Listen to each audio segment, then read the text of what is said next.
I think compute is going to be the currency of the future. I think it will be maybe the most precious commodity in the world. I expect that by the end of this decade, and possibly somewhat sooner than that, we will have quite capable systems that we look at and say, wow, that's really remarkable. The road to AGI should be a giant power struggle. I expect that to be the case. Whoever builds AGI first gets a lot of power.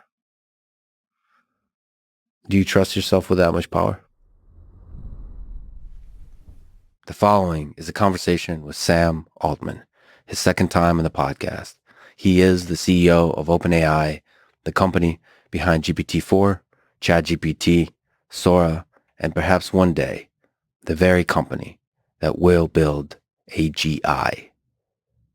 This is the Lex Friedman podcast. To support it, please check out our sponsors in the description. And now, dear friends, here's Sam Altman. Take me through the OpenAI board saga that started on Thursday, November 16th, maybe Friday, November 17th for you. That was definitely the most painful professional experience of my life. And chaotic and shameful and upsetting and a bunch of other negative things. There were great things about it too, and I wish it had not been in such an adrenaline rush that I wasn't able to stop and appreciate them at the time. But I came across this old tweet of mine, or this tweet of mine from that time period, which was like, you know, kind of going to your own eulogy, watching people say all these great things about you, and just like unbelievable support from people I love and care about. That was really nice. That whole weekend, I kind of like felt, with one big exception, I felt like a great deal of love and very little hate. Even though it felt like I have no idea what's happening and what's going to happen here, and this feels really bad. And there were definitely times I thought it was going to be like one of the worst things to ever happen for AI safety. Well, I also think I'm happy that it happened relatively early. I thought at some point between when OpenAI started and when we created AGI, there was going to be something crazy and explosive that happened. But there may be more crazy and explosive things still to happen. It still, I think, helped us build up some resilience and be ready for more challenges in the future. But the thing you had a sense that you would experience is some kind of power struggle. The road to AGI should be a giant power struggle. Like the world should. Not should. I expect that to be the case. And so you have to go through that, as, like you said, iterate as often as possible in figuring out how to have a board structure, how to have organization, how to have the kind of people that you're working with, how to communicate all that in order to de-escalate the power struggle as much as possible. Yeah. Pacify it. But at this point, it feels, you know, like something that was in the past that was really unpleasant and really difficult and painful. But we're back to work and things are so busy and so intense that I don't spend a lot of time thinking about it. There was a time after, there was like this fugue state for kind of like the month after, maybe 45 days after, I was just sort of like drifting through the days. I was so out of it. I was feeling so down. Just on a personal psychological level. Yeah. Really painful. And hard to like have to keep running OpenAI in the middle of that. I just wanted to like crawl into a cave and kind of recover for a while. But, you know, now it's like we're just back to working on the mission. Well, it's still useful to go back there and reflect on board structures, on power dynamics, on how companies are run, the tension between research and product development and money and all this kind of stuff, so that you, who have a very high potential of building AGI, would do so in a slightly more organized, less dramatic way in the future. So there's value there to go, both the personal psychological aspects of you as a leader and also just the board structure and all this kind of messy stuff. Definitely learned a lot about structure and incentives and what we need out of a board. And I think it is valuable that this happened now in some sense. I think this is probably not like the last high stress moment of OpenAI, but it was quite a high stress moment. Like, company very nearly got destroyed. And we think a lot about many of the other things we've got to get right for AGI, but thinking about how to build a resilient org and how to build a structure that will stand up to like a lot of pressure in the world, which I expect more and more as we get closer. I think that's super important. Do you have a sense of how deep and rigorous the deliberation process by the board was? Like, can you shine some light on just human dynamics involved in situations like this? Was it just a few conversations and all of a sudden it escalates and why don't we fire Sam kind of thing? I think the board members are well-meaning people on the whole. And I believe that in stressful situations where people feel time pressure or whatever, people understandably make suboptimal decisions. And I think one of the challenges for OpenAI will be we're going to have a board and a team that are good at operating under pressure. Do you think the board had too much power? I think boards are supposed to have a lot of power. But one of the things that we did see is in most corporate structures, boards are usually answerable to shareholders. There's sometimes people have like super voting shares or whatever. In this case, and I think one of the things with our structure that we maybe should have thought about more than we did is that the board of a nonprofit has, unless you put other rules in place, like quite a lot of power. They don't really answer to anyone but themselves. And there's ways in which that's good, but what we'd really like is for the board of OpenAI to like answer to the world as a whole as much as that's a practical thing. So there's a new board announced. Yeah. There's, I guess, a new smaller board at first, and now there's a new final board. Not a final board yet. We've added some, we'll add more. Added some, okay.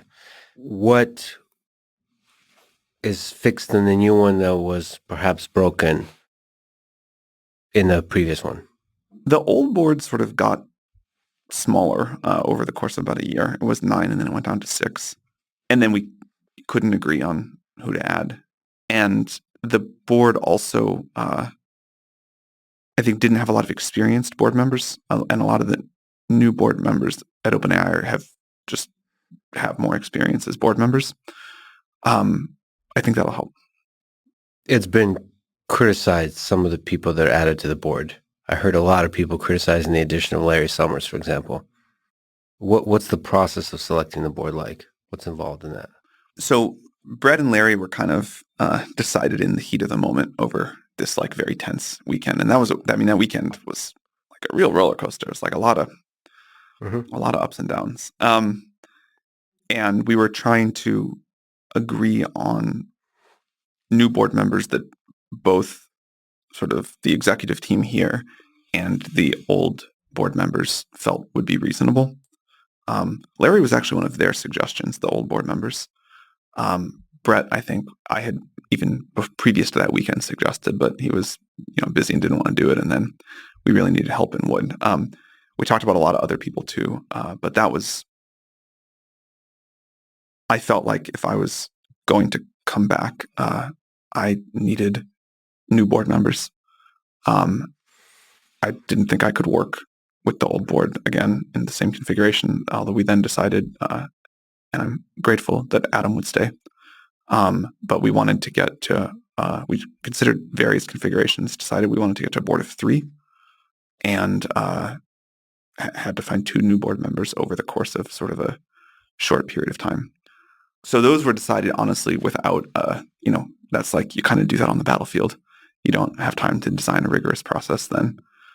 For new board members, and new board members will add going forward, we have some criteria that we think are important for the board to have, different expertise that we want the board to have. Unlike hiring an executive where you need them to do one role well, the board needs to do a whole role of kind of governance and thoughtfulness well. And so one thing that Brett says, which I really like, is that, we want to hire board members in slates, not as individuals one at a time. And, thinking about a group of people that will bring nonprofit expertise at running companies, sort of good legal and governance expertise. That's kind of what we've tried to optimize for. So is technical savvy important for the individual board members? Not for every board member, but for certainly some, you need that. That's part of what the board needs to do. So, the interesting thing that people probably don't understand about OpenAI, I certainly don't, is like all the details of running the business. When they think about the board, given the drama, they think about you, they think about like, if you reach AGI or you reach some of these incredibly impactful products and you build them and deploy them, what's the conversation with the board like? And they kind of think, all right, what's the right squad to have in that kind of situation to deliberate? Look, I think you definitely need some technical experts there. And then you need some people who are like, how can we deploy this in a way that will help people in the world the most, and people who have a very different perspective. I think a mistake that you or I might make is to think that only the technical understanding matters. And that's definitely part of the conversation you want that board to have. But there's a lot more about how that's going to just like impact society and people's lives that you really want represented in there too.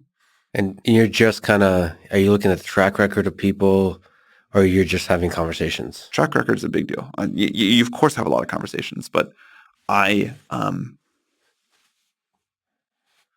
there's some roles where I kind of totally ignore track record and just look at slope, kind of ignore the y-intercept. Thank you for making it mathematical for the audience. For a board member, like I do care much more about the y-intercept. Like I think there is something deep to say about track record there, and experience is sometimes very hard to replace. Do you try to fit a polynomial function or exponential one to the track record? That's not that. An analogy doesn't carry that far. All right. You mentioned some of the low points that weekend. What were some of the low points psychologically for you? Did you consider going to the Amazon jungle and just taking ayahuasca and disappearing forever? Or, there's so many it was a very bad period of time. There were great high points too. Like, my phone was just like sort of nonstop blowing up with nice messages from people I work with every day, people I hadn't talked to in a decade.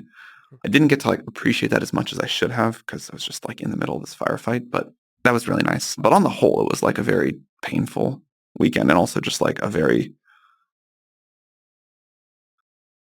was like a battle fought in public to a surprising degree, and that was extremely exhausting to me, much more than I expected. I think fights are generally exhausting, but this one really was.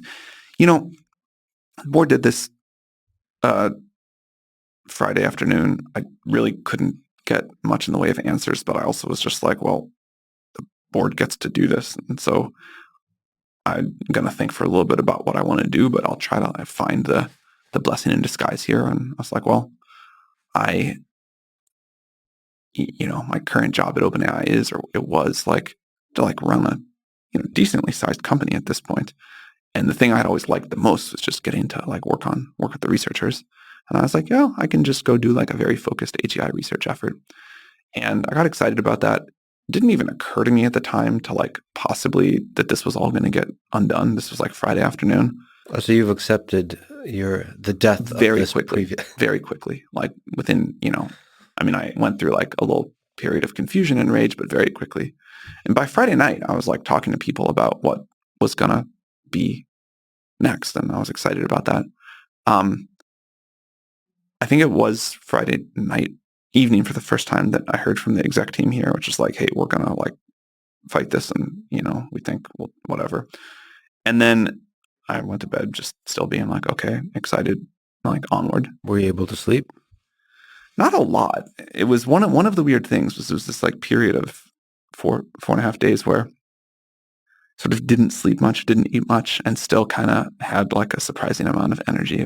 You learn like a weird thing about adrenaline in wartime. So you kind of accepted the death of this baby opening. And I was excited for the new thing. I was just like, okay, this was crazy, but whatever. It's a very good coping mechanism. And then Saturday morning, two of the board members called and said, hey, we didn't mean to destabilize things. We don't want to destroy a lot of value here. Can we talk about you coming back? And I immediately didn't want to do that, but I thought a little more, and I was like, well, I really care about the people here, the partners, shareholders, like I love this company. And so I thought about it and I was like, well, okay, but like, here's the stuff I would need. And then the most painful time of all was over the course of that weekend. I kept thinking and being told, and we all kept, not just me, like the whole team here kept thinking, well, we were trying to like keep OpenAI stabilized while the whole world was trying to break it apart, people trying to recruit, whatever. We kept being told like, all right, we're almost done. We just need like a little bit more time. And it was this like very confusing state. And then Sunday evening, when again, like every few hours, I expected that we were going to be done and we're going to like figure out a way for me to return and things to go back to how they were. The board then appointed a new interim CEO. And then I was like, I mean, that feels really bad. That was the low point of the whole thing. I'll tell you something. It felt very painful, but I felt a lot of love that whole weekend. Mm-hmm. It was not, other than that one moment Sunday night, I would not characterize my emotions as anger or hate. But I really just I felt a lot of love from people towards people. It was like painful, but it was like the dominant emotion of the weekend was love, not hate. You've spoken highly of Mira Murati, that she helped, especially, as you put in a tweet, in the quiet moments when it counts. Perhaps we could take a bit of a tangent. What do you admire about Mira? Well, she did a great job during that weekend in a lot of chaos, but people often see leaders in the moment, in like the crisis moments, good or bad.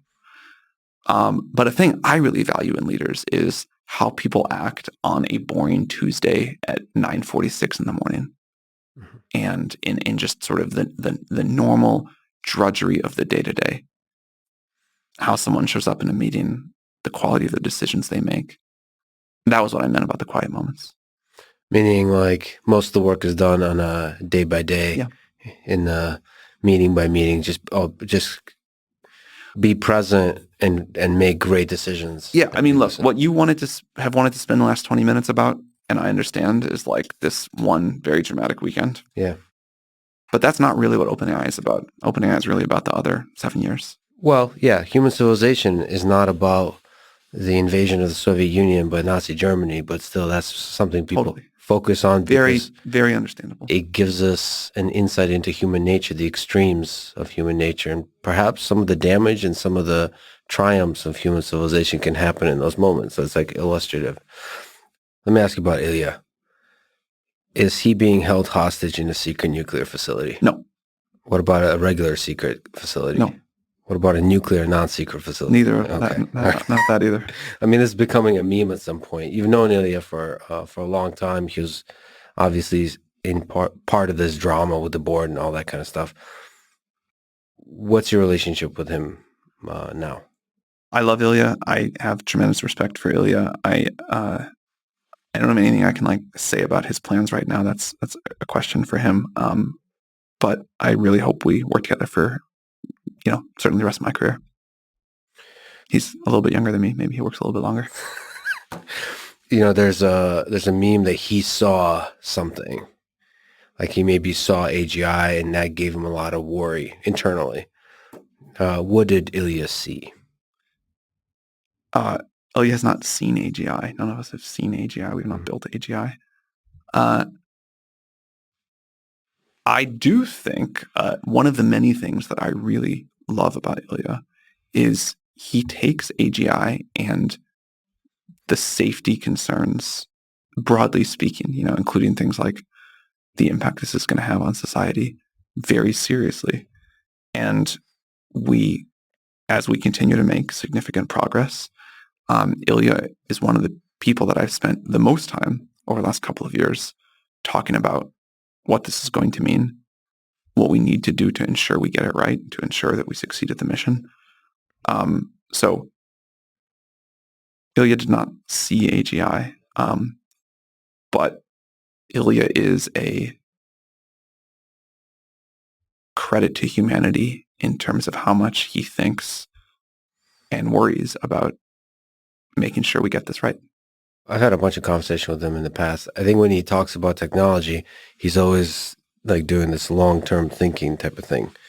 So he's not thinking about what this is going to be in a year. He's thinking about in 10 years. Yeah.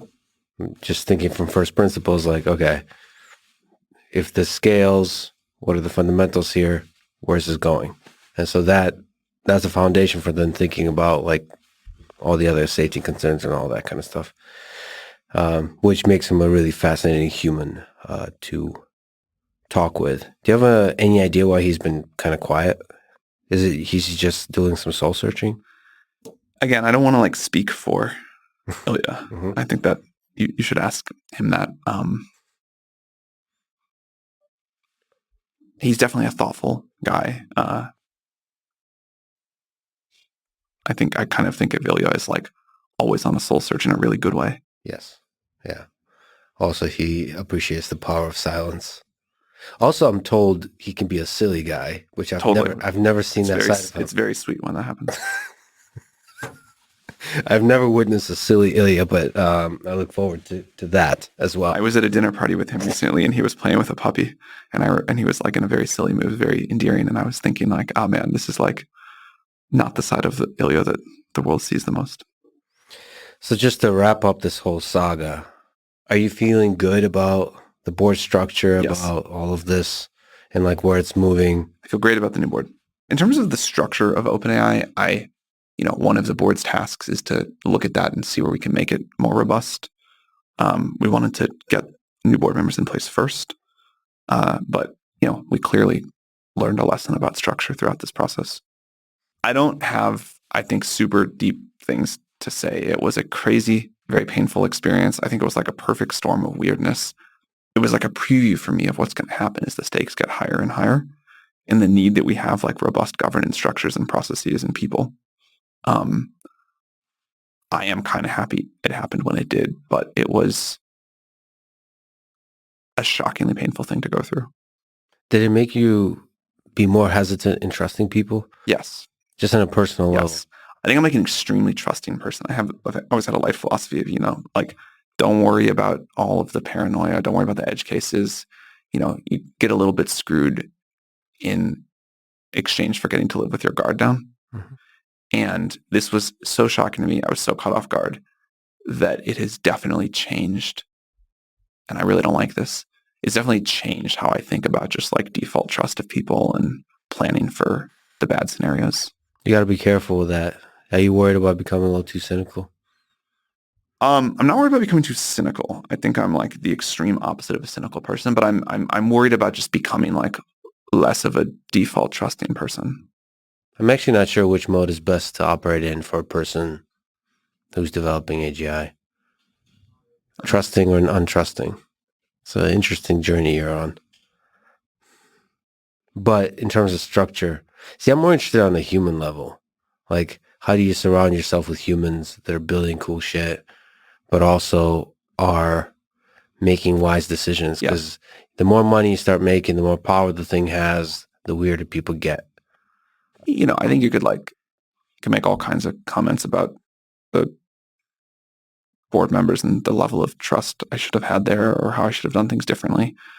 But in terms of the team here, I think you'd have to give me a very good grade on that one. And I have just enormous gratitude and trust and respect for the people that I work with every day. And I think being surrounded with people like that is really important. Our mutual friend Elon sued OpenAI. What to you is the essence of what he's criticizing? To what degree does he have a point? To what degree is he wrong? I don't know what it's really about. We started off just thinking we were going to be a research lab and having no idea about how this technology was going to go. It's hard to, because it was only 7 or 8 years ago, it's hard to go back and really remember what it was like then. But this was before language models were a big deal. This was before we had any idea about an API or selling access to a chatbot. It was before we had any idea we were going to productize it all. So we're just going to try to do research, and we don't really know what we're going to do with that. I think with many fundamentally new things, you start fumbling through the dark and you make some assumptions, most of which turn out to be wrong. And then it became clear that we were going to need to do different things and also have huge amounts more capital. So we said, okay, well, the structure doesn't quite work for that. How do we patch the structure? And then you patch it again, and you end up with something that does look kind of eyebrow-raising, to say the least. But we got here gradually with, I think, reasonable decisions at each point along the way. And doesn't mean I wouldn't do it totally differently if we could go back now with an oracle, but you don't get the oracle at the time. But anyway, in terms of what Elon's real motivations here are, I don't know.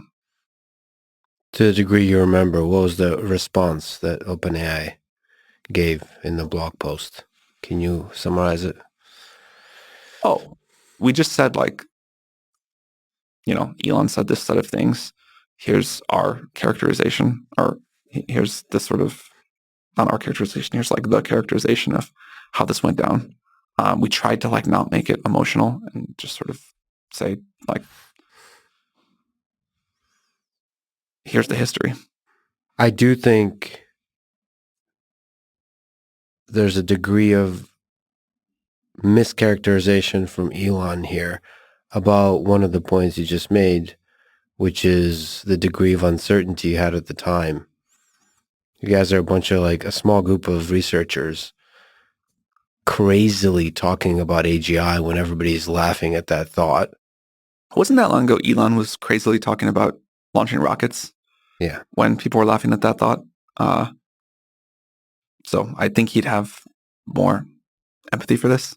I mean, I do think that there's personal stuff here, that there was a split, that OpenAI and a lot of amazing people here chose to part ways with Elon. So there's a personal Elon chose to part ways. Can you describe that exactly? The choosing to part ways? He thought OpenAI was going to fail. He wanted total control to sort of turn it around. We wanted to keep going in the direction that now has become OpenAI. He also wanted Tesla to be able to build an AGI effort. At various times, he wanted to make OpenAI into a for-profit company that he could have control of or have it merge with Tesla. We didn't want to do that, and he decided to leave, which that's fine. So you're saying, and that's one of the things that the blog post says, is that he wanted OpenAI to be basically acquired by Tesla. Yeah. In the same way that, or maybe something similar, or maybe something more dramatic than the partnership with Microsoft. My memory is the proposal was just get acquired by Tesla and have Tesla have full control over it. I'm pretty sure that's what it was. So what is the word open in OpenAI mean to Elon at the time? Ilya has talked about this in the email exchanges and all this kind of stuff. What does it mean to you at the time? What does it mean to you now? I would definitely pick speaking of going back with an oracle, I'd pick a different name. One of the things that I think OpenAI is doing that is the most important of everything that we're doing is putting powerful technology in the hands of people for free as a public good. We don't run ads on our free version. We don't monetize it in other ways. We just say as part of our mission, we want to put increasingly powerful tools in the hands of people for free and get them to use them. And I think that kind of open is really important to our mission. I think if you give people great tools and teach them to use them, or don't even teach them, they'll figure it out, and let them go build an incredible future for each other with that, that's a big deal. So if we can keep putting free or low cost, or free and low cost, powerful AI tools out in the world, I think it's a huge deal for how we fulfill the mission. Open source or not, yeah, I think we should open source some stuff and not other stuff. The it does become this like religious battle line where nuance is hard to have, but I think nuance is the right answer. So he said, change your name to Closed AI and I'll drop the lawsuit. I mean, is it going to become this battleground in the land of memes about I the think name? that speaks to the seriousness with which Elon means the lawsuit. And yeah, I mean, that's like an astonishing thing to say, I think. Like, Well, I don't think the lawsuit, maybe correct me if I'm wrong, but I don't think the lawsuit is legally serious. It's more to make a point about the future of AGI and the company that's currently leading the way. So, look, I mean, Grok had not open sourced anything until people pointed out it was a little bit hypocritical, and then he announced that Grok will open source things this week. I don't think open source versus not is what this is really about for him. well, we'll talk about open source and not. I do think maybe criticizing the competition is great. Just talking a little shit, that's great. But friendly competition versus like, I personally hate lawsuits. Yeah, look, I think this whole thing is like unbecoming of a builder, and I respect Elon as one of the great builders of our time. And I know he knows what it's like to have like haters attack him, and it makes me extra sad he's doing it to us. Yeah, he's one of the greatest builders of all time, potentially the greatest builder of all time. It makes me sad. And I think it makes a lot of people sad. Like there's a lot of people who've really looked up to him for a long time and said this. I said, in some interview or something that I missed the old Elon, and the number of messages I got being like that exactly encapsulates how I feel. I think he should just win. He should just make Grok beat GPT, and then GPT beats Grok, and it's just a competition. And it's beautiful for everybody. But on the question of open source, do you think there's a lot of companies playing with this idea? It's quite interesting. I would say Meta, surprisingly, has led the way on this, or like at least took the first step in the game of chess of like really open sourcing the model. Of course, it's not the state-of-the-art model, but open sourcing Llama. And Google is flirting with the idea of open sourcing a smaller version. What are the pros and cons of open sourcing? Have you played around with this idea? Yeah, I think there is definitely a place for open source models, particularly smaller models that people can run locally. I think there's huge demand for. I think there will be some open source models. There will be some closed source models. It won't be unlike other ecosystems in that way. I listened to All In podcast talking about this lawsuit and all that kind of stuff, and they were more concerned about the precedent of going from nonprofit to this cap for profit. What precedent this sets for other startups? Is that something?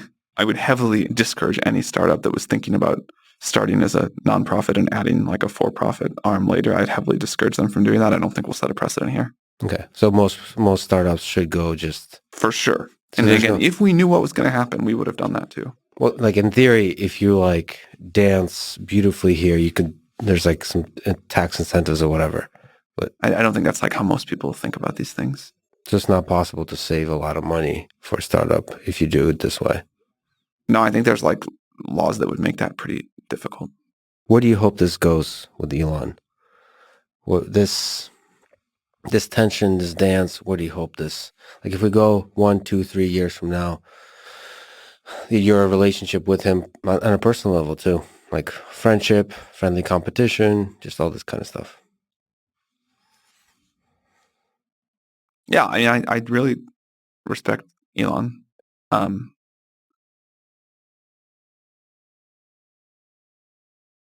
And I hope that years in the future we have an amicable relationship. Yeah, I hope you guys have an amicable relationship like this month. And just compete and win and explore these ideas together. I do suppose there's competition for talent or whatever, but it should be friendly competition. Just build cool shit. And Elon is pretty good at building cool shit, but so are you. So speaking of cool shit, Sora, there's like a million questions I could ask. First of all, it's amazing. It truly is amazing on a product level, but also just on a philosophical level. So let me just technical / philosophical, ask, what do you think it understands about the world more or less than GPT-4, for example? Like the world model, when you train on these patches versus language tokens. I think all of these models understand something more about the world model than most of us give them credit for. And because they're also very clear things they just don't understand or don't get right, it's easy to like look at the weaknesses, see through the veil and say, this is all fake. But it's not all fake. It's just some of it works and some of it doesn't work. Like I remember when I started first watching Sora videos and I would see like a person walk in front of something for a few seconds and occlude it and then walk away and the same thing was still there. I was like, this is pretty good. Mm-hmm. Or there's examples where like the underlying physics looks so well represented over, a lot of steps in a sequence. It's like, this is like quite impressive. But like fundamentally, these models are just getting better and that will keep happening. If you look at the trajectory from DALL-E 1 to 2 to 3 to Sora, there are a lot of people that were dunked on each version saying it can't do this, it can't do that. And like, look at it now. So, well, the thing you just mentioned is kind of with occlusions is basically modeling the physics, the three-dimensional physics of the world sufficiently well to capture those kinds of things. Well, maybe you can tell me, in order to deal with occlusions, what does the world model need to? Yeah, so what I would say is it's doing something to deal with occlusions really well. What I represent that it has like a great underlying 3D model of the world, it's a little bit more of a stretch. But can we get there through just these kinds of two-dimensional training data approaches? It looks like this approach is going to go surprisingly far. I don't want to speculate too much about what limits it will surmount and which it won't, but... What are some interesting limitations of the system that you've seen? I mean, there's been some fun ones you've posted. There's all kinds of ones. I mean, like, cats sprouting an extra limb at random points in a video. Pick what you want, but there's still a lot of problems, a lot of weaknesses. Do you think that's a fundamental flaw of the approach? Or is it just, bigger model or better, like, technical details or better data, more data is going to solve those the cat sprouting? I would say yes to both. Like, I think there is something about the approach which just seems to feel different from how we think and learn and whatever. And then also, I think it'll get better with scale. Like I mentioned, LLMs have tokens, text tokens, and Sora has visual patches. So it converts all visual data, diverse kinds of visual data, videos, and images into patches. Is the training to the degree you can say fully self-supervised, or is there some manual labeling going on? Like, what's the involvement of humans in all this? I mean, without saying anything specific about the Sora approach, we use lots of human data in our work. But not internet scale data. So lots of humans. Lots is a complicated word, Sam. I think lots is a fair word in this case. But it doesn't, because to me, lots, like, listen, I'm an introvert, and when I hang out with like 3 people, that's a lot of people. Yeah. Like 4 people, that's a lot. But I suppose you mean more than 3 people work on labeling the data for these models, yeah. Okay. All right. But fundamentally, there's a lot of self-supervised learning, because what you mentioned in the technical report is internet scale data. That's another beautiful, it's like poetry. So it's a lot of data that's not human label. It's like, it's self-supervised in that way. Yeah. And then the question is how much data is there on the internet that could be used in this, that is conducive to this kind of self-supervised way? If only we knew the details of the self-supervised. Have you considered opening it up a little more details? We have. You mean for Sora specifically? Sora specifically, because it's so interesting that, like, can the same magic of LLMs now start moving towards visual data? And what does that take to do that? I mean, it looks to me like yes, but we have more work to do. Sure. What are the dangers? Why are you concerned about releasing the system? What are some possible dangers of this? I mean, frankly speaking, one thing we have to do before releasing the system is just like get it to work at a level of efficiency that will deliver the scale people are going to want from this. So that I don't want to like downplay that. And there's still a ton of work to do there. But, you can imagine like issues with deepfakes, misinformation. Like we try to be a thoughtful company about what we put out into the world. And it doesn't take much thought to think about the ways this can go badly. There's a lot of tough questions here. You're dealing in a very tough space. Do you think training AI should be or is fair use under copyright law? I think the question behind that question is, do people who create valuable data deserve to have some way that they get compensated for use of it? And that, I think the answer is yes. I don't know yet what the answer is. People have proposed a lot of different things. We've tried some different models. But, if I'm like an artist, for example, A, I would like to be able to opt out of people generating art in my style. And B, if they do generate art in my style, I'd like to have some economic model associated with that. Yeah, it's that transition from CDs to Napster to Spotify. We have to figure out some kind of model. The model changes, but people have got to get paid. Well, there should be some kind of incentive, if we zoom out even more, for humans to keep doing cool shit. Everything I worry about, humans are going to do cool shit, and society is going to find some way to reward it. That seems pretty hardwired. We want to create, we want to be useful, we want to like achieve status in whatever way. That's not going anywhere, I don't think. But the reward might not be monetary, financial. It might be like fame and celebration of other cool maybe financial in some other way. Again, I don't think we've seen like the last evolution of how the economic system is going to work. Yeah, but artists and creators are worried. When they see Sora, they're like, holy shit. Sure, artists were also super worried when photography came out. Yeah. And then photography became a new art form and people made a lot of money taking pictures. And I think things like that will keep happening. People will use the new tools in new ways.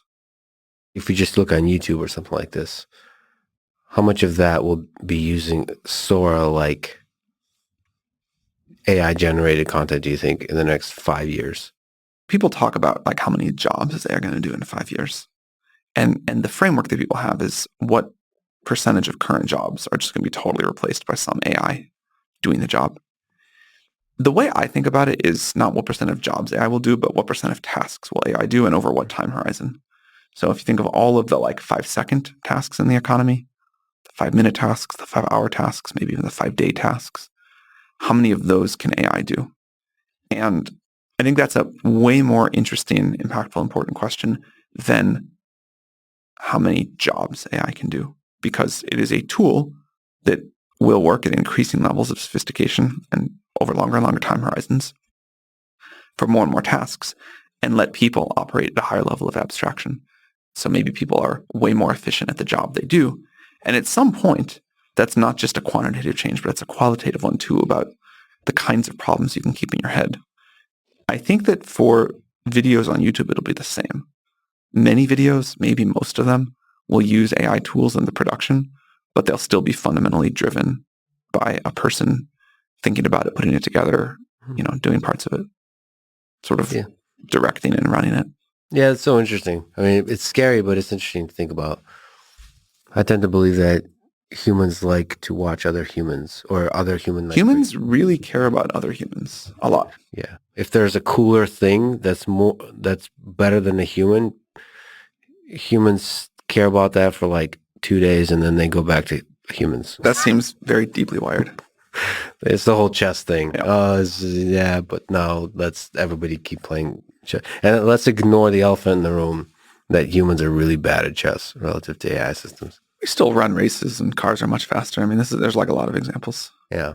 And maybe it'll just be tooling like in the Adobe suite type of way where you can just make videos much easier and all that kind of stuff.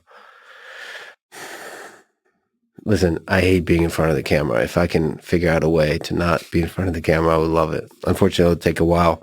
Like that, generating faces, it's getting there. But generating faces in video format is tricky when it's specific people versus generic people. Let me ask you about GPT-4. There's so many questions.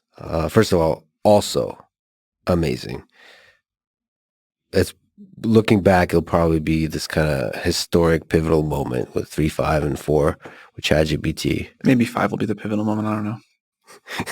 Hard to say that looking forwards. We never know. That's the annoying thing about the future. It's hard to predict. But for me, looking back, GPT-4, ChatGPT is pretty damn impressive, like historically impressive. So allow me to ask, what's been the most impressive capabilities of GPT-4 to you and GPT-4 Turbo? I think it kind of sucks. Typical human also. Gotten used to an awesome thing. No, I think it is an amazing thing. But relative to where we need to get to and where I believe we will get to, at the time of like GPT-3, people were like, oh, this is amazing. This is this like marvel of technology. And it was. But, now we have GPT-4 and you look at GPT-3 and you're like, that's unimaginably horrible. I expect that the delta between 5 and 4 will be the same as between 4 and 3. And I think it is our job to live a few years in the future and remember that the tools we have now are going to kind of suck looking backwards at them. And that's how we make sure the future is better. What are the most glorious ways in that GPT-4 sucks? Meaning, what are the best things it can do? What are the best things it can do, and the limits of those best things that allow you to say it sucks, therefore gives you inspiration and hope for the future? One thing I've been using it for more recently is sort of like a brainstorming partner. Yep. And for that, there's a glimmer of something amazing in there. I don't think it gets, when people talk about it, what it does, they're like, oh, it helps me code more productively. It helps me write more faster and better. It helps me, translate from this language to another. All these like amazing things. But there's something about the like kind of creative brainstorming partner. I need to come up with a name for this thing. I need to like think about this problem in a different way. I'm not sure what to do here. That I think like gives a glimpse of something I hope to see more of. One of the other things that you can see like a very small glimpse of is when it can help on longer horizon tasks. Break down something into multiple steps, maybe like execute some of those steps, search the internet, write code, whatever, put that together. When that works, which is not very often, it's like very magical. The iterative back and forth with a human. Well, it works a lot for me. What do you mean? Iterative back and forth with a human, it can get more often. When it can go do like a 10-step problem on its own. Oh. It doesn't work for that too often. Sometimes. At multiple layers of abstraction, or do you mean just sequential? Both, like, to break it down and then do things at different layers of abstraction and put them together. Look, I don't want to like downplay the accomplishment of GPT-4, but I don't want to overstate it either. And I think this point that we are on an exponential curve, we will look back relatively soon at GPT-4 like we look back at GPT-3 now. That said, I mean, ChatGPT was a transition to where people like started to believe it. There is an uptick of believing. Not internally at OpenAI, perhaps. There's believers here, but when you think and in that sense, I do think it'll be a moment where a lot of the world went from not believing to believing. That was more about the ChatGPT interface than and by the interface and product, I also mean the post-training of the model and how we tune it to be helpful to you and how to use it than the underlying model itself.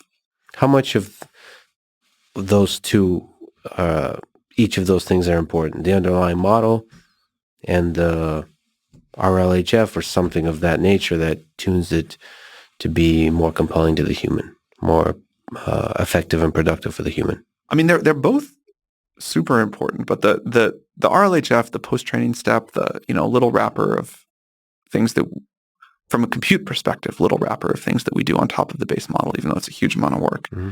That's really important, to say nothing of the product that we build around it. In some sense, like, we did have to do two things. We had to invent the underlying technology, and then we had to figure out how to make it into a product people would love, which is not just about the actual product work itself, but this whole other step of how you align it and make it useful. And how you make the scale work where a lot of people can use it at the same time. all that kind of stuff. And that. But, that was like a known difficult thing. Like we knew we were going to have to scale it up. We had to go do two things that had like never been done before, that were both like, I would say, quite significant achievements. And then a lot of things like scaling it up that other companies have had to do before.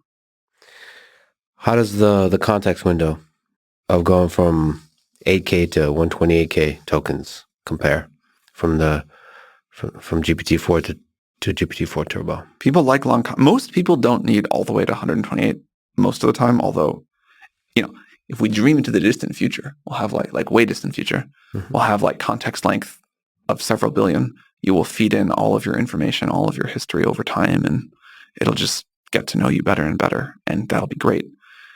For now, the way people use these models, they're not doing that. And, people sometimes post in a paper or, a significant fraction of a code repository, whatever.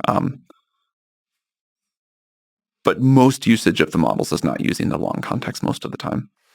I like that this is your I have a dream speech. One day you'll be judged by the full context of your character or of your whole lifetime. That's interesting. So like that's part of the expansion that you're hoping for is a greater and greater context. I saw this internet clip once. I'm going to get the numbers wrong, but it was like Bill Gates talking about the amount of memory on some early computer. Maybe 64K, maybe 640K, something like that. And most of it was used for the screen buffer. And he just couldn't, it seemed genuine, couldn't imagine that the world would eventually need gigabytes of memory in a computer or terabytes of memory in a computer. And you always do. Or you always do just need to like follow the exponential of technology. And we're going to we will find out how to use better technology. So I can't really imagine what it's like right now for context links to go out to the billions someday. And they might not literally go there, but effectively it'll feel like that. But I know we'll use it and really not want to go back once we have it.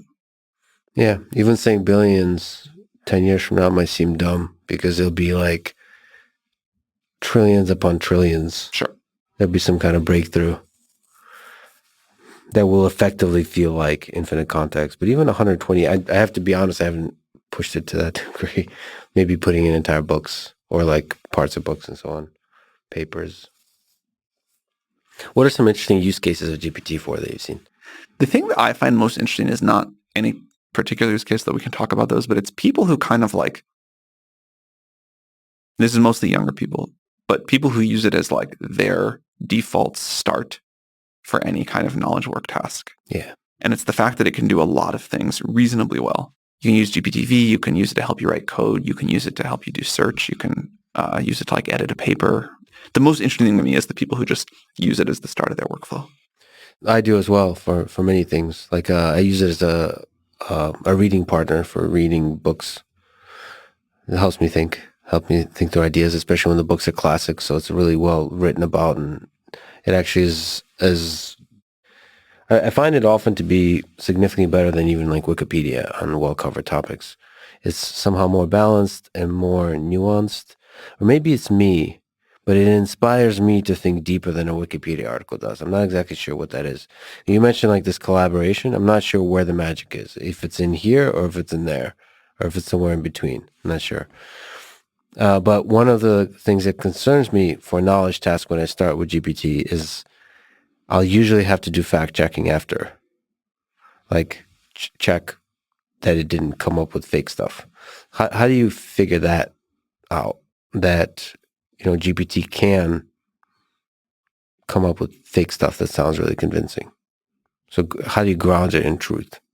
That's obviously an area of intense interest for us. I think it's going to get a lot better with upcoming versions, but we'll have to continue to work on it, and we're not going to have it like all solved this year. Well, the scary thing is like as it gets better, you'll start not doing the fact checking more and more, right? I'm of two minds about that. I think people are like much more sophisticated users of technology than we often give them credit for. And people seem to really understand that GPT, any of these models hallucinate some of the time. And if it's mission critical, you got to check it.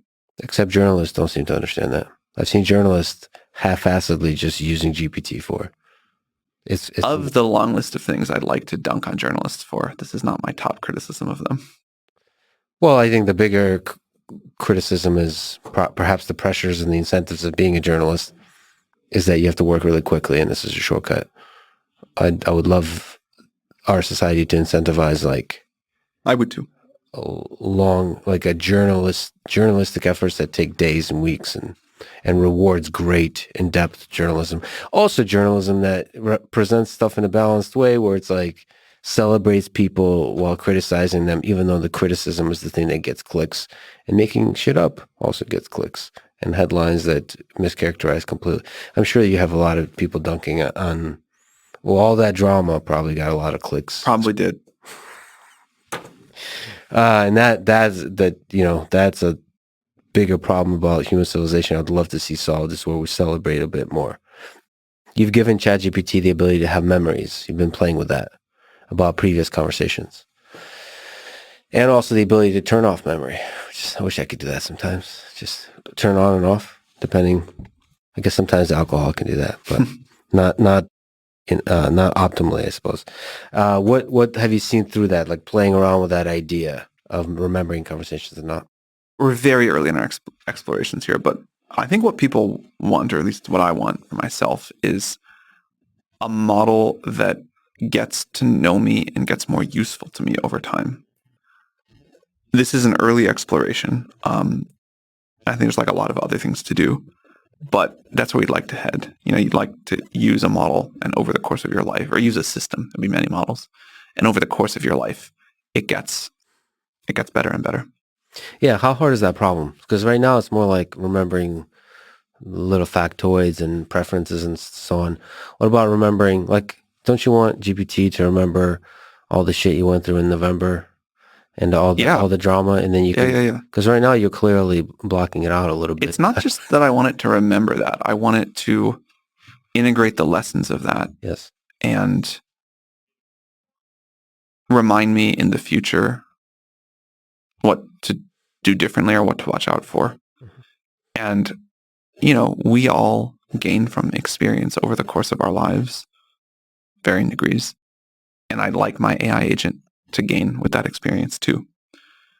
So if we go back and let ourselves imagine that, trillions and trillions of context length, if I can put every conversation I've ever had with anybody in my life in there, if I can have all of my emails input out, all of my input output in the context window every time I ask a question, that'd be pretty cool, I think. Yeah, I think that would be very cool.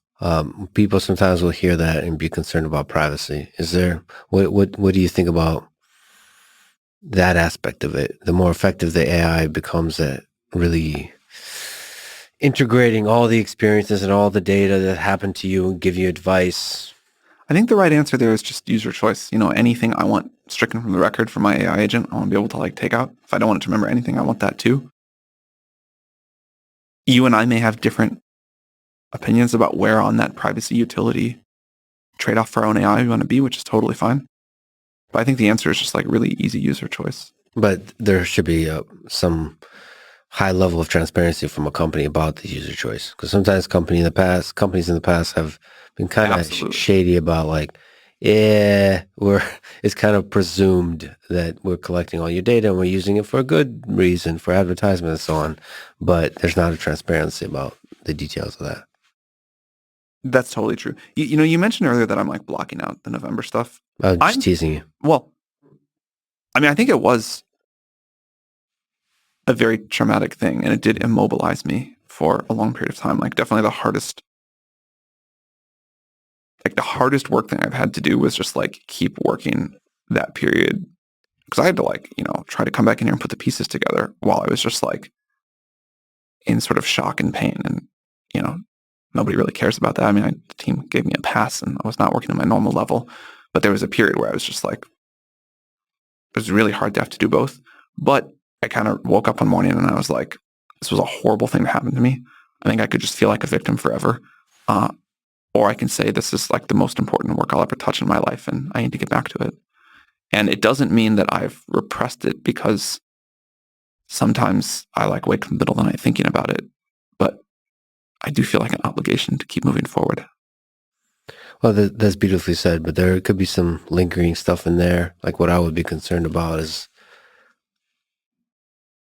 That trust thing that you mentioned, that being paranoid about people, as opposed to just trusting everybody or most people, like using your gut. It's a tricky dance. For sure. I mean, because I've seen in my part-time explorations, I've been diving deeply into the Zelensky administration, the Putin administration, and the dynamics there in wartime in a very highly stressful environment. And what happens is distrust, and you isolate yourself both, and you start to not see the world clearly. And that's a concern. That's a human concern. You seem to have taken it in stride and kind of learned the good lessons and felt the love and let the love energize you, which is great, but still can linger in there. There's just some questions I would love to ask your intuition about what's GPT able to do and not. So it's allocating approximately the same amount of compute for each token it generates. Is there room there in this kind of approach to slower thinking, sequential thinking? I think there will be a new paradigm for that kind of thinking. Will it be similar, like architecturally, as what we're seeing now with LLMs? Is it a layer on top of the LLMs? I can imagine many ways to implement that. I think that's less important than the question you were getting at, which is, do we need a way to do a slower kind of thinking where the answer doesn't have to get like, it's like I guess like spiritually, you could say that you want an AI to be able to think harder about a harder problem, right, and answer more quickly about an easier problem. And I think that will be important. Is that like a human thought that we're just having? You should be able to think hard. Is that a wrong intuition? I suspect that's a reasonable intuition.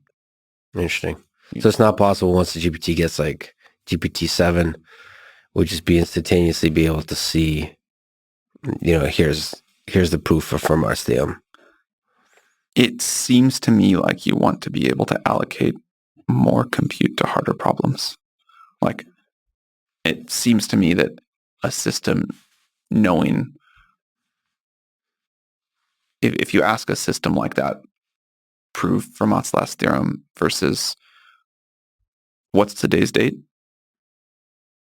unless it already knew and had memorized the answer to the proof, assuming it's got to go figure that out, seems like that will take more compute. But can it look like a basically LLM talking to itself, that kind of thing? Maybe. I mean, there's a lot of things that you could imagine working. What the right or the best way to do that will be, we don't know. This does make me think of the lore behind Q-Star. What's this mysterious Q-Star project? Is it also in the same nuclear facility? There is no nuclear facility. Mm-hmm. That's what a person with a nuclear facility always says. I would love to have a secret nuclear facility. There isn't one. All right. Maybe someday. Someday? All right. One can dream. OpenAI is not a good company at keeping secrets. It would be nice, we're been plagued by a lot of leaks, and it would be nice if we were able to have something like that. Can you speak to what Q-Star is? We are not ready to talk about that. See, but an answer like that means there's something to talk about. It's very mysterious, Sam. I mean, we work on all kinds of research. Yeah. We have said for a while that we think better reasoning in these systems is an important direction that we'd like to pursue. We haven't cracked the code yet. We're very interested in it. Is there going to be moments, Q-Star or otherwise, where there's going to be leaps similar to ChatGPT, where you're like... That's a good question. What do I think about that?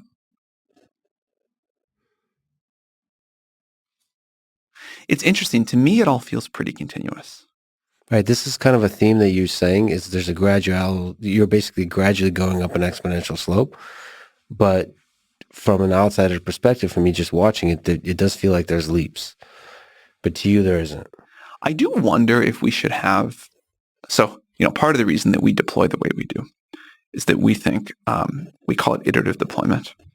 We, rather than go build in secret until we got all the way to GPT-5, we decided to talk about GPT 1, 2, 3, and 4. And part of the reason there is I think AI and surprise don't go together. And also the world, people, institutions, whatever you want to call it, need time to adapt and think about these things. And I think one of the best things that OpenAI has done is this strategy. And we get the world to pay attention to the progress, to take AGI seriously, to think about what systems and structures and governance we want in place before we're like under the gun and have to make a rush decision. I think that's really good. But the fact that people like you and others say you still feel like there are these leaps makes me think that maybe we should be doing our releasing even more iteratively. I don't know what that would mean. I don't have an answer ready to go. But like our goal is not to have shock updates to the world. The opposite. Yeah, for sure. More iterative would be amazing. I think that's just beautiful for everybody. But that's what we're trying to do. That's like our state of the strategy. And I think we're somehow missing the mark. So maybe we should think about, releasing GPT-5 in a different way or something like that.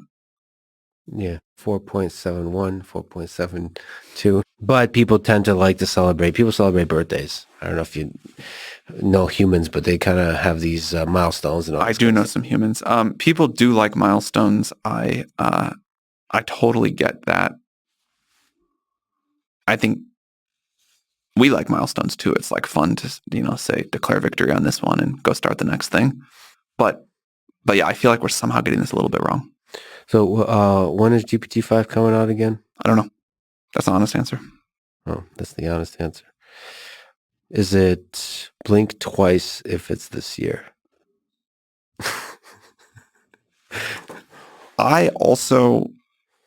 We will release an amazing new model this year. I don't know what we'll call it. So that goes to the question of like, what's the way we release this thing? We'll release over in the coming months many different things. I think they'll be very cool. I think before we talk about like a GPT-5 like model called that or not called that or a little bit worse or a little bit better than what you'd expect from a GPT-5, I think we have a lot of other important things to release first. I don't know what to expect from GPT-5. You're making me nervous and excited. What are some of the biggest challenges and bottlenecks to overcome for whatever it ends up being called, but let's call it GPT-5? Just interesting to ask. Is it on the compute side? Is it on the technical side? Always all of these. I was, what's the one big unlock? Is it a bigger computer? Is it like a new secret? Is it something else? It's all of these things together. Like the thing that OpenAI, I think, does really well. This is actually an original Ilya quote that I'm going to butcher, but it's something like, we multiply 200 medium-sized things together into one giant thing. So there's this distributed constant innovation happening. Yeah. So even on the technical side, especially on the technical side. So like even like detailed approaches, detailed aspects of every. How does that work with different disparate teams and so on? Like how do the medium-sized things become one whole giant transformer? How does this? There's a few people who have to like think about putting the whole thing together, but a lot of people try to keep most of the picture in their head. Oh, like the individual teams, individual contributors try to keep at a high level. Yeah, I mean, you don't know exactly how every piece works, of course, but one thing I generally believe is that it's sometimes useful to zoom out and look at the entire map. And I think this is true for like a technical problem. I think this is true for like innovating in business. But things come together in surprising ways, and having an understanding of that whole picture, even if most of the time you're operating in the weeds in one area, pays off with surprising insights.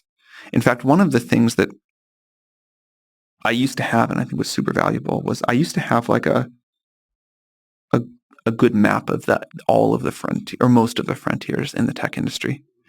And I could sometimes see these connections or new things that were possible that if I were only, deep in one area, I wouldn't be able to like have the idea for, because I wouldn't have all the data. And I don't really have that much anymore. I'm like super deep now. But I know that it's a valuable thing. You're not the man you used to be, Sam. Very different job now than what I used to have. Speaking of zooming out, let's zoom out to another cheeky thing, but profound thing perhaps that you said. You tweeted about needing $7 trillion. I did not tweet about that. I never said like, we're raising $7 trillion, blah, blah, blah. Oh, that's somebody else. Yeah. Oh, but you said, fuck it, maybe 8, I think. Okay, I meme like once there's like misinformation out in the world. Oh, you meme. But sort of misinformation may have a foundation of like insight there. Look, I think compute is going to be the currency of the future. I think it will be maybe the most precious commodity in the world. And I think we should be investing heavily to make a lot more compute. Compute is, it's an unusual, I think it's going to be an unusual market. People think about the market for like chips for mobile phones or something like that. And you can say that, okay, there's 8 billion people in the world, maybe 7 billion of them have phones, maybe there are 6 billion, let's say. They upgrade every 2 years. So the market per year is 3 billion system on chip for smartphones. And if you make 30 billion, you will not sell 10 times as many phones because most people have one phone. But compute is different. Like intelligence is going to be more like energy or something like that, where the only thing that I think makes sense to talk about is at price X, the world will use this much compute, and at price Y, the world will use this much compute. Because if it's really cheap, I'll have it like reading my email all day, like giving me suggestions about what I maybe should think about or work on, and trying to cure cancer. And if it's really expensive, maybe I'll only use it, or will only use it to try to cure cancer. So I think the world is going to want a tremendous amount of compute. And there's a lot of parts of that that are hard. Energy is the hardest part. Building data centers is also hard. The supply chain is hard. And then, of course, fabricating enough chips is hard. But this seems to me where things are going. Like we're going to want an amount of compute that's just hard to reason about right now. How do you solve the energy puzzle? Nuclear? That's what I believe. Fusion? That's what I believe. Nuclear fusion? Yeah. Who's going to solve that? I think Helion's doing the best work, but I'm happy there's like a race for fusion right now. Nuclear fission, I think, is also like quite amazing. And I hope as a world we can re-embrace that. It's really sad to me how the history of that went, and hope we get back to it in a meaningful way.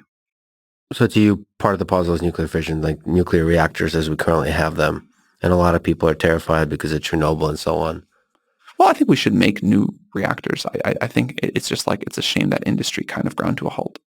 And just mass hysteria is how you explain the halt. Yeah.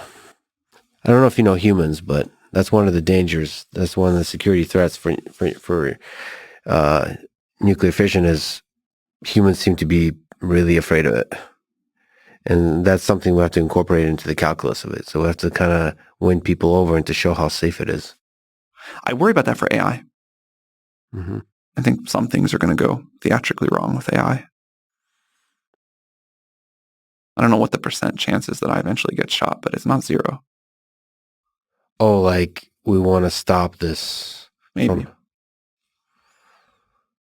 How do you decrease the theatrical nature of it? I've already starting to hear rumblings, because I do talk to people on both sides of the political spectrum, hear rumblings where it's going to be politicized. AI is going to be politicized. It really worries me, because then it's like maybe the right is against AI and the left is for AI because it's going to help the people, or whatever the narrative and formulation is. That really worries me. And then the theatrical nature of it can be leveraged fully. How do you fight that? I think it will get caught up in like left versus right wars. I don't know exactly what that's going to look like, but I think that's just what happens with anything of consequence, unfortunately. What I meant more about theatrical risks is like AI is going to have, I believe, tremendously more good consequences than bad ones, but it is going to have bad ones. And there will be some bad ones that are bad but not theatrical. Like a lot more people have died of air pollution than nuclear reactors, for example. But most people worry more about living next to a nuclear reactor than a coal plant. But something about the way we're wired is that although there's many different kinds of risks we have to confront, the ones that make a good climax scene of a movie carry much more weight with us than the ones that are very bad over a long period of time, but on a slow burn. Well, that's why truth matters, and hopefully AI can help us see the truth of things, to have balance, to understand what are the actual risks, what are the actual dangers of things in the world. What are the pros and cons of the competition in the space and competing with Google, Meta, XAI, and others? I think I have a pretty straightforward answer to this that maybe I can think of more nuance later, but the pros seem obvious, which is that we get better products and more innovation faster and cheaper and all the reasons competition is good. And the con is that I think if we're not careful, it could lead to an increase in sort of an arms race that I'm nervous about. Do you feel the pressure of the arms race, like in some negative? Definitely in some ways, for sure. We spend a lot of time talking about the need to prioritize safety. And I've said for a long time that I think if you think of a quadrant of slow timelines to the start of AGI, long timelines, and then a short takeoff or a fast takeoff, I think short timelines, slow takeoff is the safest quadrant and the one I'd most like us to be in. But I do want to make sure we get that slow takeoff. Part of the problem I have with this kind of slight beef with Elon is that there's silos are created, and it, as opposed to collaboration on the safety aspect of all of this, it tends to go into silos and closed. Open source perhaps in the model. Elon says at least that he cares a great deal about AI safety and is really worried about it. And I assume that he's not going to race unsafely. Yeah, but collaboration here I think is really beneficial for everybody on that front. Not really the thing he's most known for. Well, he is known for caring about humanity, and humanity benefits from collaboration. And so there's always a tension and incentives and motivations. And in the end, I do hope humanity prevails. I was thinking, someone just reminded me the other day about how the day that he got surpassed Jeff Bezos for richest person in the world, he tweeted a silver medal at Jeff Bezos. I hope we have less stuff like that as people start to work on. I agree. Towards AGI. I think Elon is a friend, and he's a beautiful human being, and one of the most important humans ever. That stuff is not good. The amazing stuff about Elon is amazing, and I super respect him. I think we need him. All of us should be rooting for him and need him to step up as a leader through this next phase. Yeah, I hope you can have one without the other. But sometimes humans are flawed and complicated and all that kind of stuff. There's a lot of really great leaders throughout history. Yeah, and we can each be the best version of ourselves and strive to do so. Let me ask you, Google, with the help of search, has been dominating the past 20 years. I think it's fair to say, in terms of the world's access to information, how we interact and so on. And one of the nerve-wracking things for Google, but for the entirety of people in the space, is thinking about how are people going to access information? Yeah. Like you said, people show up to GPT as a starting point. So is OpenAI going to really take on this thing that Google started 20 years ago, which is how do we get? I find that boring. I mean, if the question is if we can build a better search engine than Google or whatever, then sure, we should go, people should use a better product. But I think that would so understate what this can be. Google shows you 10 blue links, 13 ads and then 10 blue links. And that's one way to find information. But the thing that's exciting to me is not that we can go build a better copy of Google search, but that maybe there's just some much better way to help people find and act and synthesize information.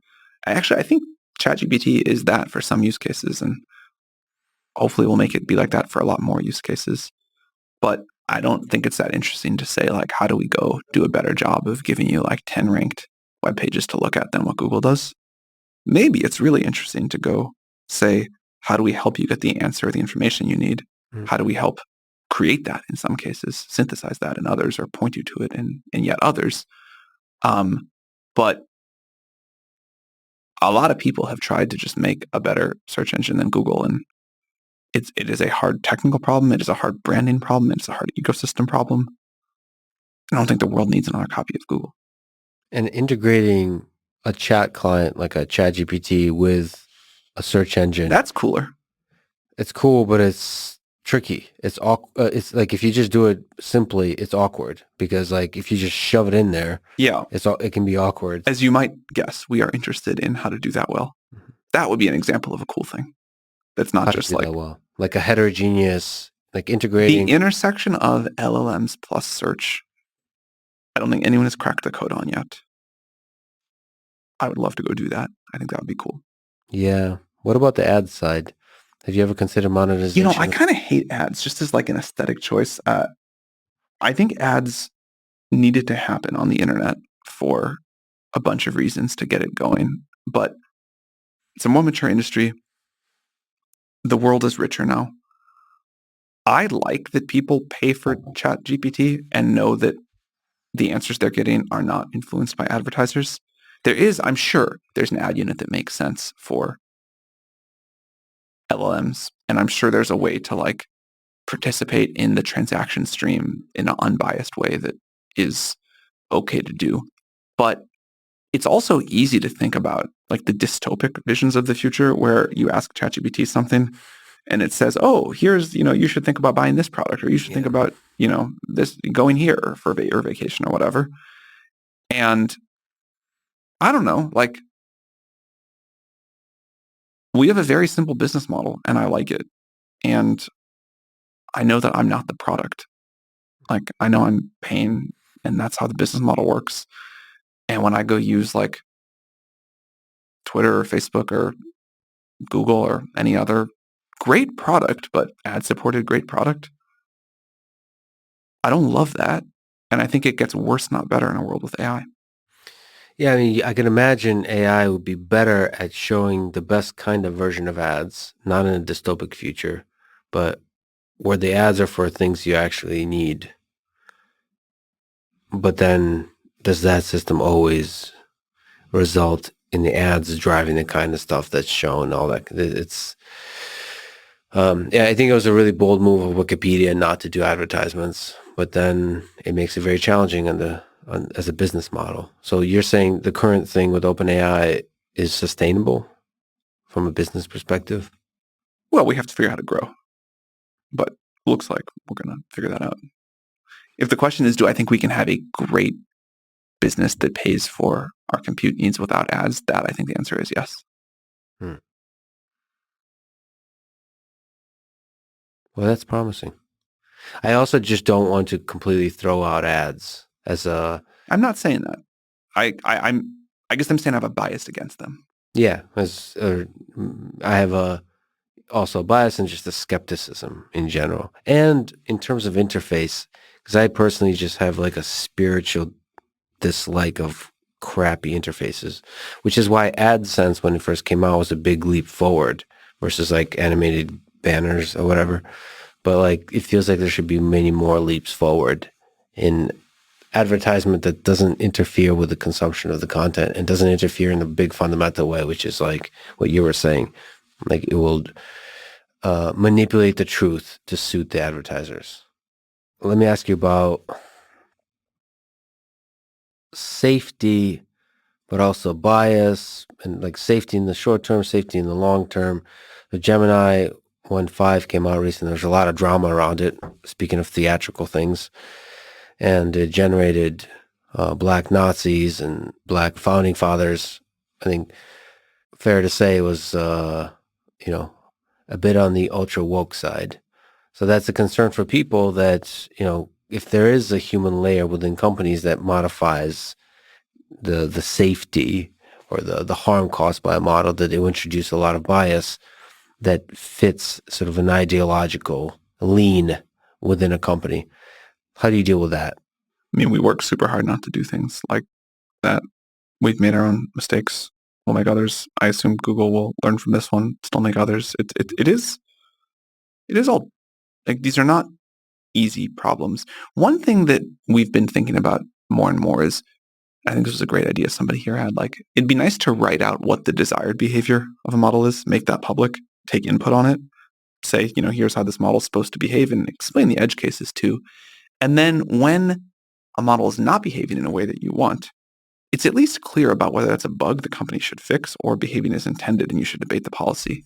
And right now it can sometimes be caught in between. Like Black Nazi is obviously ridiculous, but there are a lot of other kind of subtle things that you could make a judgment call on either way.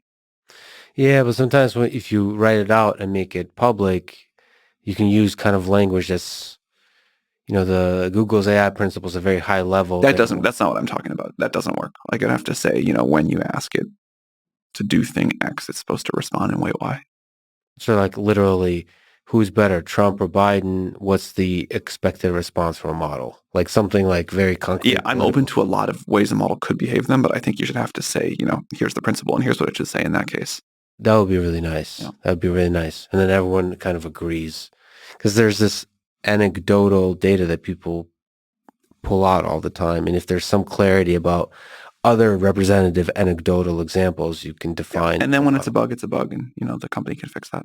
Right. Then it'd be much easier to deal with a Black Nazi type of image generation if there's great examples. Yeah. So San Francisco is a bit of an ideological bubble, tech in general as well. Do you feel the pressure of that within a company, that there's like a lean towards the left politically that affects the product, that affects the teams? I feel very lucky that we don't have the challenges at OpenAI that I have heard of at a lot of other companies. I think part of it is like every company's got some ideological thing. We have one about AGI and belief in that, and it pushes out some others. Like we are much less caught up in the culture war than I've heard about at a lot of other companies. San Francisco's a mess in all sorts of ways, of course. So that doesn't infiltrate OpenAI as... I'm sure it does in all sorts of subtle ways, but not in the obvious. Like, I think we've had our flare-ups for sure, like any company, but I don't think we have anything like what I hear about happen at other companies here on this topic. What's in general is the process for the bigger question of safety? How do you provide that layer that protects the model from doing crazy, dangerous things?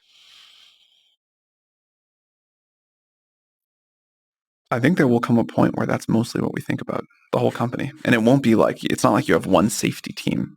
Mm-hmm. It's like when we shipped GPT-4, that took the whole company thinking about all these different aspects and how they fit together. And I think it's going to take that. More and more of the company thinks about those issues all the time. That's literally what humans will be thinking about the more powerful AI becomes. So most of the employees at OpenAI will be thinking safety, or at least to some degree. Broadly defined, yes. Yeah. I wonder what are the full broad definition of that? Like what are the different harms that could be caused? Is this like on a technical level, or is this almost like security it'll be all those threats? Things. No, it'll be, I was going to say it'll be people, state actors trying to steal the model. It'll be all of the technical alignment work. It'll be societal impacts, economic impacts. It's not just like we have one team thinking about how to align the model, and it's really going to be like getting to the good outcome is going to take the whole effort. How hard do you think people, state actors perhaps, are trying to hack? First of all, infiltrate OpenAI, but second of all, like infiltrate unseen. They're trying. What kind of accent do they have? I don't think I should go into any further details on this point. Okay. But I presume it'll be more and more and more as time goes on. That feels reasonable. Boy, what a dangerous space. What aspect of the leap, and sorry to linger on this, even though you can't quite say details yet, but what aspects of the leap from GPT-4 to GPT-5 are you excited about? I'm excited about being smarter. And I know that sounds like a glib answer, but I think the really special thing happening is that it's not like it gets better in this one area and worse at others. It's getting like better across the board. That's, I think, super cool. Yeah, there's this magical moment. I mean, you meet certain people, you hang out with people, and you talk to them. You can't quite put a finger on it, but they kind of get you. Like, it's not intelligence, really. It's like, it's something else. And that's probably how I would characterize the progress of GPT. It's not like, yeah, you can point out, look, it didn't get this or that, but it's just to which degree is there's this intellectual connection like you feel like there's an understanding in your crappy formulated prompts that you're doing, that it grasps the deeper question behind the question that I'm also excited by that.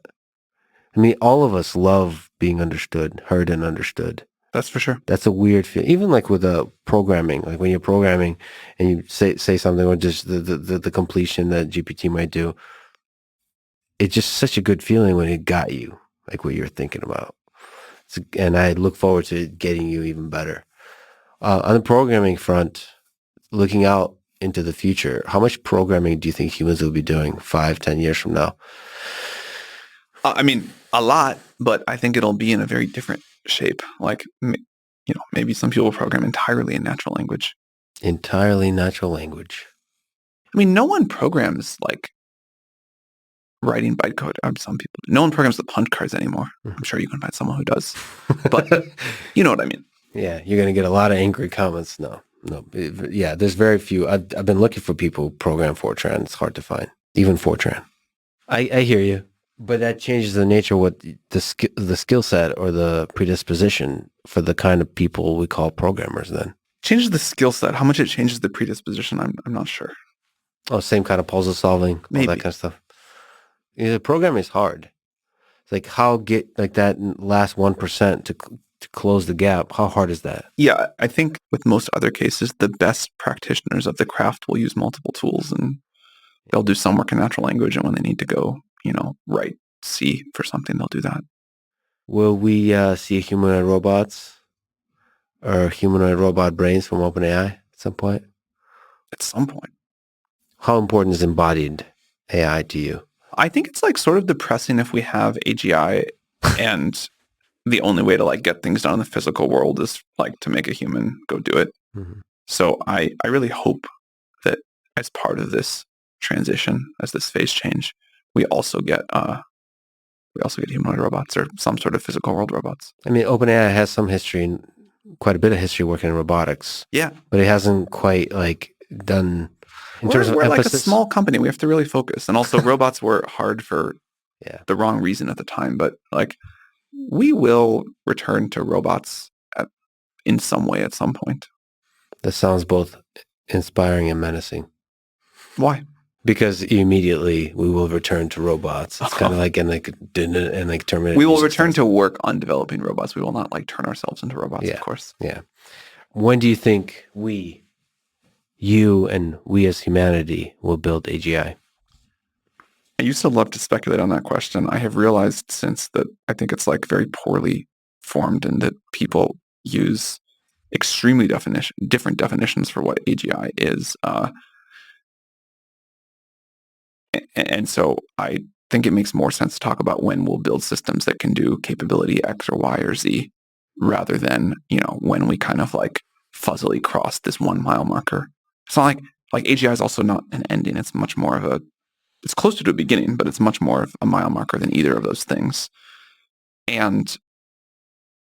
But what I would say, in the interest of not trying to dodge a question, is I expect that by the end of this decade, and possibly somewhat sooner than that, we will have quite capable systems that we look at and say, wow, that's really remarkable. If we could look at it now, maybe we've adjusted by the time we get there. Yeah, but, if you look at ChatGPT, even 3.5, and you show that to Alan Turing, or not even Alan Turing, people in the 90s, they would be like, this is definitely AGI. Or not definitely, but there's a lot of experts that would say this is AGI. Yeah, but I don't think 3.5 changed the world. It maybe changed the world's expectations for the future, and that's actually really important. And it did kind of like get more people to take this seriously and put us on this new trajectory, and that's really important too. So again, I don't want to undersell it. I think I could retire after that accomplishment and be pretty happy with my career. But as an artifact, I don't think we're going to look back at that and say that was a threshold that really changed the world itself. So to you, you're looking for some really major transition in how the world... For me, that's part of what AGI implies. Like singularity level transition? No. Definitely not. But just a major, like the internet being like Google search did, I guess. What was a transition point? Like, does the global economy feel any different to you now or materially different to you now than it did before we launched GPT-4? I think you would say no. No. It might be just a really nice tool for a lot of people to use, will help you with a lot of stuff, but doesn't feel different. And you're saying that. I mean, again, people define AGI all sorts of different ways, so maybe you have a different definition than I do. But for me, I think that should be part of it. There could be major theatrical moments also. What to you would be an impressive thing AGI would do? Like you are alone in a room with the system. This is personally important to me. I don't know if this is the right definition. I think when a system can significantly increase the rate of scientific discovery in the world, that's like a huge deal. I believe that most real economic growth comes from scientific and technological progress. I agree with you. That's why I don't like the skepticism about science in the recent years. Totally. But actual rate, like measurable rate of scientific discovery. But even just seeing a system have really novel intuitions, like scientific intuitions, even that would be just incredible. Yeah. You quite possibly would be the person to build the AGI to be able to interact with it before anyone else does. What kind of stuff would you talk about? I mean, definitely the researchers here will do that before I do. So, sure. But what will I've actually thought a lot about this question. If I were someone was like, I think this is, as we talked about earlier, I think this is a bad framework.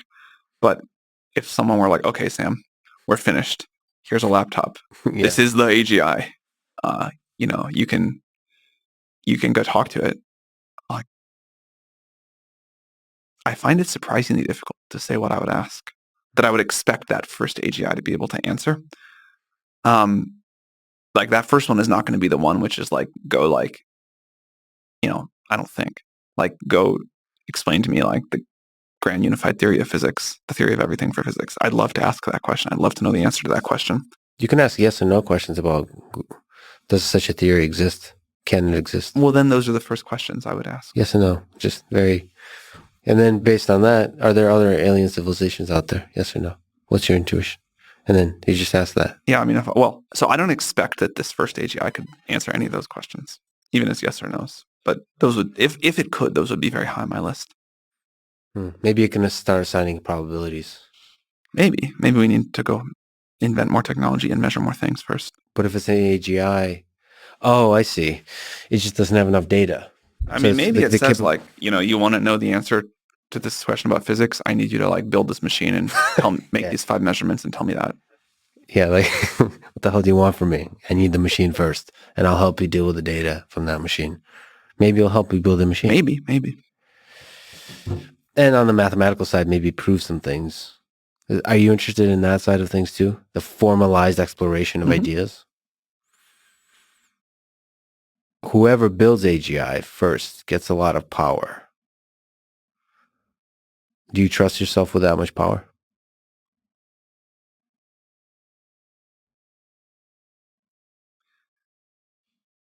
Look, I'll just be very honest with this answer. I was going to say, and I still believe this, that it is important that I, nor any other one person, have total control over OpenAI or over AGI. And I think you want a robust governance system. I can point out a whole bunch of things about all of our board drama from last year, about how I didn't fight it initially and was just like, yeah, that's, the will of the board, even though I think it's a really bad decision. And then later I clearly did fight it, and I can explain the nuance and why I think it was okay for me to fight it later. But as many people have observed, although the board had the legal ability to fire me, in practice it didn't quite work. And that is its own kind of governance failure. Now, again, I feel like I can completely defend the specifics here. And I think most people would agree with that, but it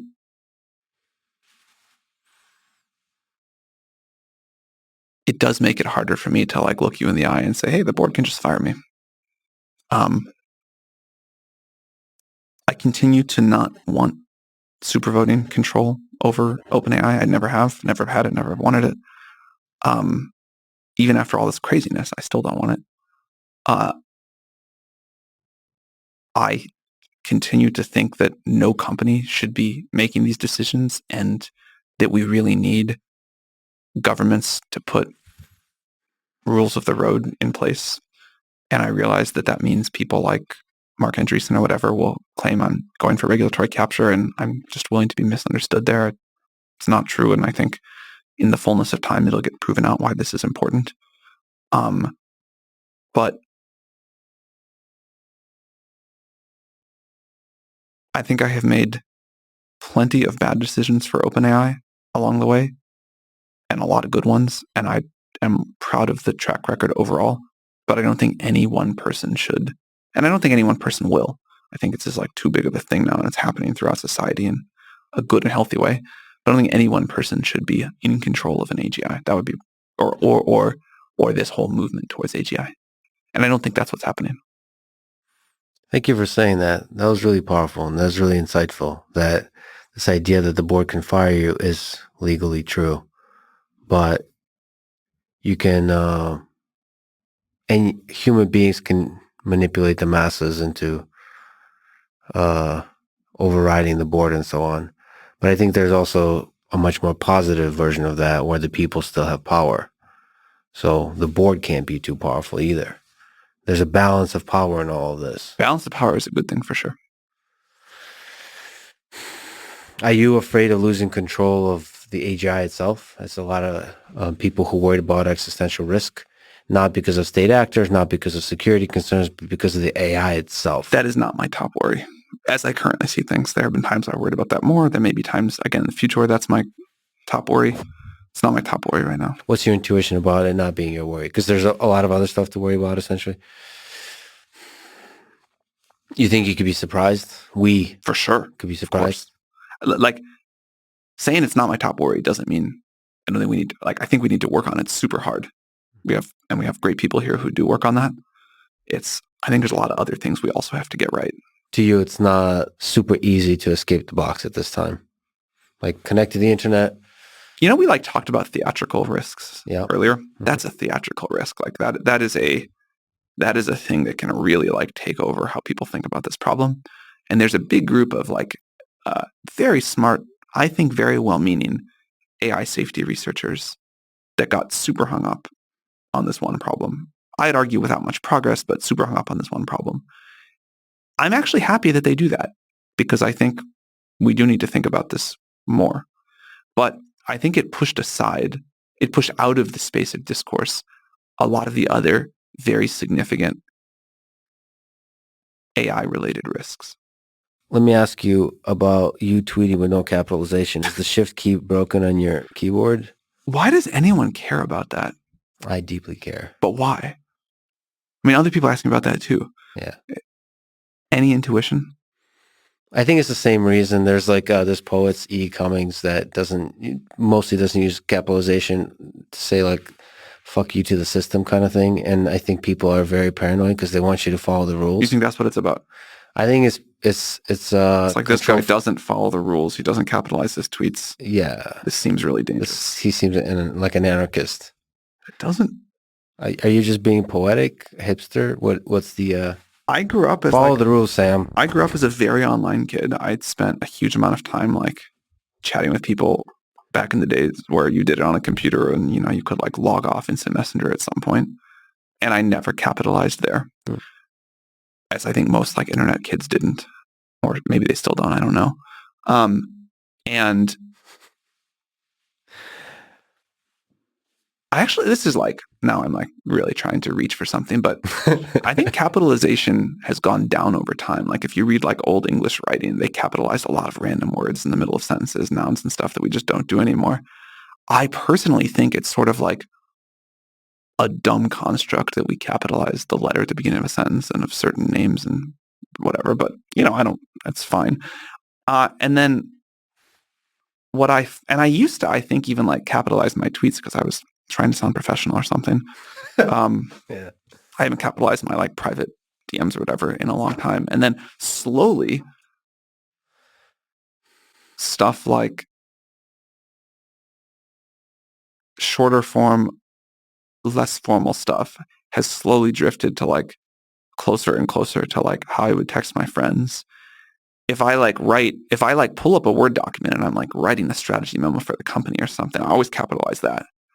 If I'm writing like a long kind of more like formal message, I always use capitalization there too. So I still remember how to do it, but even that may fade out. I don't know. But I never spend time thinking about this. So I don't have like a ready-made. Well, it's interesting. Well, it's good to first of all know the shift key is not broken. It I was works. just mostly concerned about your well-being on that front. I wonder if people like still capitalize their Google searches. Like if you're writing something just to yourself or their ChatGPT queries, if you're writing something just to yourself, do you still do some people still bother to capitalize? Probably not. But there's a percentage, but it's a small one. The thing that would make me do it is if people were like, it's a sign of like, because I'm sure I could like force myself to use capital letters, obviously. If it felt like a sign of respect to people or something, then I could go do it. Yeah. But I don't know. I just I don't think about this. I don't think there's a disrespect, but I think it's just the conventions of civility that have a momentum. And then you realize it's not actually important for civility if it's not a sign of respect or disrespect. But I think there's a movement of people that just want you to have a philosophy around it so they can let go of this whole capitalization thing. I don't think anybody else thinks about this as much. I mean, maybe some people. I know think some about people this do. every day for many hours a day. So I'm really grateful we clarified it. Can't be the only person that doesn't capitalize tweets. You're the only CEO of a company that doesn't capitalize tweets. I don't even think that's true, but maybe. All right, we'll I'd be very investigate further surprised. and return to this topic later. Given Sora's ability to generate simulated worlds, let me ask you a pothead question. Does this increase your belief, if you ever had one, that we live in a simulation? Maybe a simulated world generated by an AI system?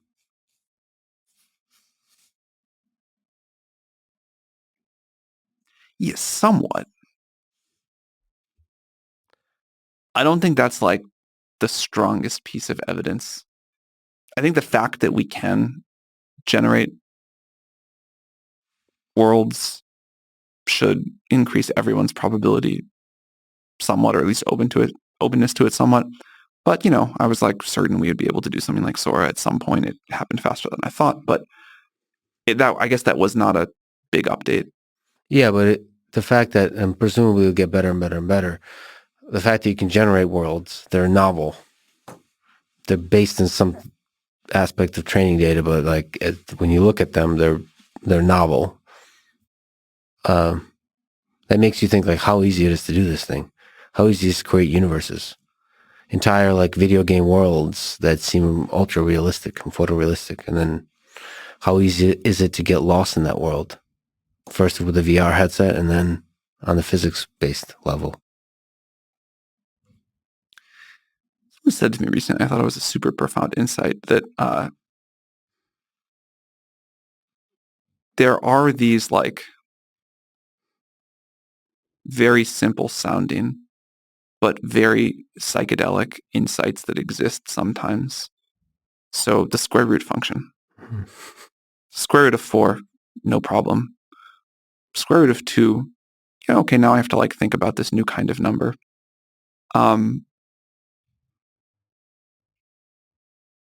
But once I come up with this easy idea of a square root function that, you can kind of like explain to a child and exists by even like, looking at some simple geometry, then you can ask the question of what is the square root of -1?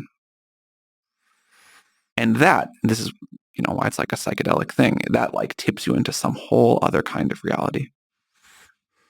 And you can come up with lots of other examples, but I think this idea that the lowly square root operator can offer such a profound insight and a new realm of knowledge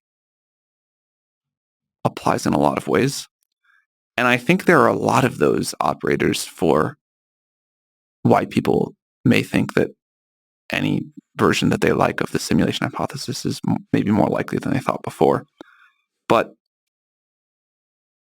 for me, the fact that Sora worked is not in the top 5. I do think, broadly speaking, AI will serve as those kinds of gateways at its best. Simple, psychedelic-like gateways to another way of seeing reality. That seems for certain. That's pretty exciting. I haven't done ayahuasca before, but I will soon. I'm going to the aforementioned Amazon jungle in a few weeks. You excited? Yeah, I'm excited for it. Not the ayahuasca part. That's great, whatever. But I'm going to spend several weeks in the jungle, deep in the jungle. And it's exciting, but it's terrifying because there's a lot of things that can eat you there and kill you and poison you. And but it's also nature, and it's the machine of nature. And you can't help but appreciate the machinery of nature in the Amazon jungle because it's just like this system that just exists and renews itself like every second, every minute, every hour. It's the machine. It makes you appreciate like this thing we have here, this human thing came from somewhere. This evolutionary machine has created that, and it's most clearly on display in the jungle. So hopefully I'll make it out alive. If not, this will be the last conversation we had, so I really deeply appreciate it. Do you think, as I mentioned before, there's other alien civilizations out there, intelligent ones? When you look up at the skies,